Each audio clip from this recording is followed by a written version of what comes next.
lors du point de presse animé par le secrétaire général de la coopération islamique et le ministre des Affaires étrangères et de la coopération internationale, plusieurs sujets évoqués pour éclairer la lanterne des journalistes, nous disent Tamsir Diabaté, Aliou Bekone.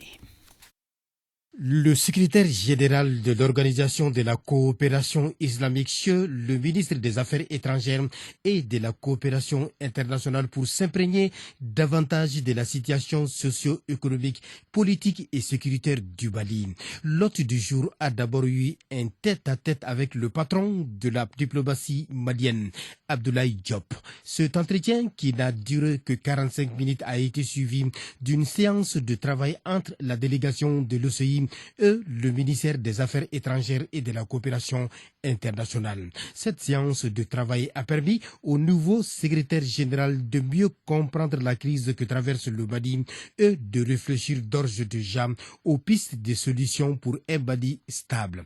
Et la boucle a été bouclée par une conférence de presse au cours de laquelle le secrétaire général de l'OCI a estimé qu'il faut se mobiliser en faveur du Mali. En venant ici, nous avons voulu vraiment venir réaffirmer notre soutien à un pays frère, un pays membre fondateur. On ne peut pas rester bras croisés face à la situation. Ces difficultés naissantes, cette insécurité politique, militaire et cette insécurité, je dirais même alimentaire pour certaines régions, il fallait agir très vite. Et donc nous, en tant qu'organisation, on mobilisera nos pays membres. Et donc il faudrait tout agir ensemble. Et nous, à l'organisation, je crois qu'on mettra tout. On le pensait déjà, on le faisait déjà. Mais maintenant, on repart convaincu qu'il faut agir très vite. Nous comptons sur l'OCI pour continuer à accompagner le Mali. Et le secrétaire général de l'OCI avait, il y a quelques mois, dépêché son envoyé spécial qui a fait au nom du secrétaire général de l'OCI une mission de soutien auprès du Mali, mais aussi une mission pour pouvoir parler à nos frères de la région pour qu'une solution soit trouvée. Je voudrais, à travers ce micro aussi, exprimer notre profonde gratitude au secrétaire général de l'OCI pour se tenir aux côtés du Mali, pour son intérêt à continuer à accompagner le Mali. Nous avons souhaité que le secrétaire général puisse aussi continuer à plaider la cause du Mali pour une meilleure compréhension de notre situation, pour un accompagnement plus grand de l'OCI et de ses organes, notamment la Banque islamique de développement, mais aussi pour un appui beaucoup plus important des pays qui constituent l'organisation, notamment les pays arabes et tous les pays musulmans. Au cours de cette conférence de presse, la sempiternelle question de lutte contre le terrorisme dans le Sahel a été le plat de résistance.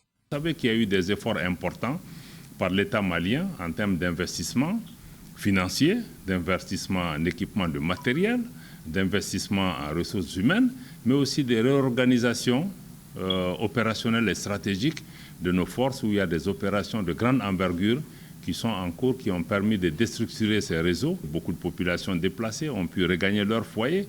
Mais naturellement, ce sont des questions de sécurité qui sont complexes. Le Mali a commencé ses opérations seulement au mois de décembre. D'autres partenaires ont été là pendant 9 ans. Donc on ne peut pas s'attendre à ce que le Mali, en 6 mois, puisse proclamer qu'on a fini avec ça. Non, il y a des efforts qui sont en cours, il y a des résultats qui sont là. Et l'autre question non moins importante, c'est la décision de l'État américain de réduire son personnel sur le sol malien suite aux récentes attaques, notamment celles de Kati. Et le ministre des Affaires étrangères est on ne peut plus clair. Naturellement, nous regrettons la décision des autorités américaines souveraines de diminuer leur présence de 25%. Je ne pense pas qu'on envoie le bon message par rapport à cela, mais c'est des décisions souveraines que nous respectons. Mais je crois que le terrorisme a vocation à intervenir partout où des gens ont décidé de renoncer à leur vie. Donc il ne faut pas qu'on pense qu'il y a des sanctuaires où il n'y aura pas d'attaque, mais nous allons continuer à travailler, à les réduire, à pouvoir répondre à ça militairement, mais aussi à apporter des réponses politiques à ces défis-là. À noter que cette visite du secrétaire général de l'Organisation de la coopération islamique s'inscrit dans le cadre du renforcement de la coopération entre le Mali et l'OCI.